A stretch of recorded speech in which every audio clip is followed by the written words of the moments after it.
இன்றே டவுன்லோட் செய்து உங்கள் ஃபேவரட் ஷோக்களை என்ஜாய் பண்ணுங்க. குடும்பத்தில் ஒரு ஆளை எப்படி சந்தேகப்பட முடியும்? அதெல்லாம் ஒண்ணு இல்ல மாமா. முதல்ல நீங்க ஏன் இங்க நிக்கிறீங்க? வாங்க நம்ம வீட்டுக்கு போலாம் வாங்க. அட பாவிகளா, இப்படி ஈஸியா விட்டுருவாங்கன்னு தெரிஞ்சிருந்தா கையில சூடு போட சம்மதிச்சிருக்கவே மாட்டேனே. சார், அவனுங்க தான் சார் அங்க கொளுத்தனப்ப இருந்தானுங்க. அவனுங்களை விசாரிங்க சார். ஏய், ஏன்டா குடோனை கொளுத்துனீங்க? சொல்லுங்கடா. ஏன் கொளுத்துனீங்க? நான் சொல்றேன். ஏன் கொளுத்துனீங்க? எதுக்கு குடோனை கொளுத்துனீங்க? ஐயோ, சொல்றா. அடிக்காதீங்க சார்.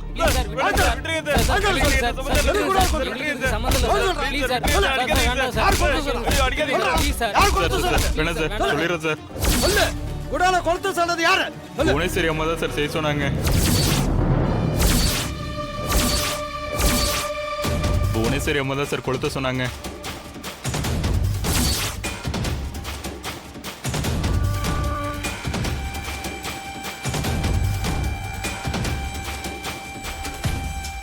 நினைச்சேன் இது அவ வேலையாதான் இருக்கும்னு. அவெல்லாம் திருந்தவே மாட்டாளா? அடப்பாவுமே, அந்த பொம்பளை அப்படி பண்ணிருக்கா. இன்னும் நம்ம குடும்பத்தை ஏன் தான் இப்படி பாடாப்படுத்துறான்னு தெரியலையே. இப்படி ஒரு பொம்பளையை நான் எங்கேயுமே பார்த்ததில்ல. சீனோ, நீங்க புவனேஸ்வரி மேல கம்ப்ளைண்ட் கொடுங்க, நான் விசாரிக்கிறேன். இல்ல சார், வேண்டாம்.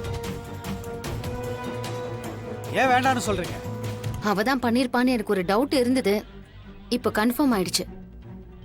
எங்க குடும்பத்துக்குள்ள ஏற்கனவே பரம்பரை பகை இருக்கு. அதனாலதான் இப்படி எல்லாம் பண்றா. நீங்க கேஸ் ஃபைல் பண்ண வேண்டாம்.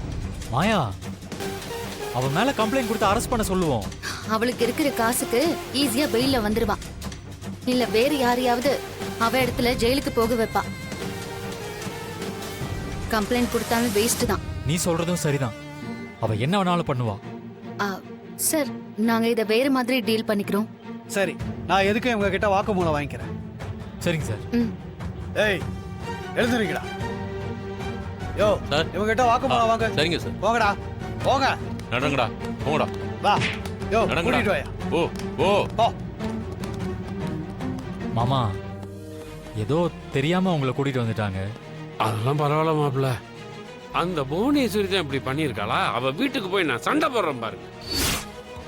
இல்ல மாமா, வேண்டாம். இது வீட்டுக்கு எதுவும் தெரிய வேண்டாம். சரிங்க மாப்பிள்ள. சரி, வாங்க மாமா போலாம். வா. அப்பாடா, நல்ல வேலை தப்பிச்சிட்டோம்.